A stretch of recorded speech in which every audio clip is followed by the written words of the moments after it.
Hey everyone, welcome back to the channel. If you're excited about gaming and have a Nintendo eShop card ready to go, you're in the perfect spot. Today, we're breaking down how to use your Nintendo eShop card in 2025, step by step.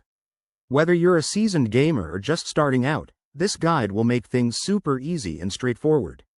Let's dive right in. First things first, what's a Nintendo eShop card?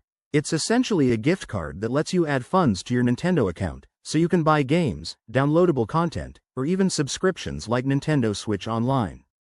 In 2025, Nintendo has made the process even smoother with updated interfaces and potential new features, like quicker redemption times. Step 1.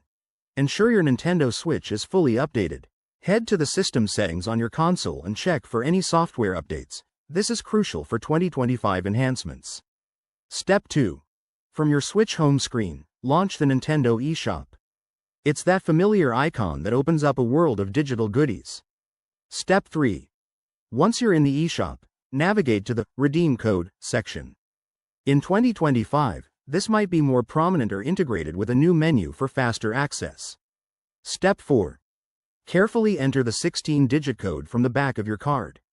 Make sure to scratch off any covering if it's a physical card, and double-check for accuracy to avoid errors. Step 5. Hit the Confirm button, and you'll see your funds added to your account almost instantly. You can then browse and purchase items right away. If you prefer using a web browser, log into your Nintendo account on the official website, go to the eShop section, and follow a similar redemption process. One cool update for 2025. There might be options for linking rewards or promotions, so keep an eye out for those. A quick tip. Always redeem your card as soon as possible, as some might have expiration dates. And if you run into any issues, Nintendo's support is just a click away. There you have it. You're all set to enjoy your eShop funds. If this tutorial helped, smash that like button and subscribe for more gaming tips. Thanks for watching, and happy gaming.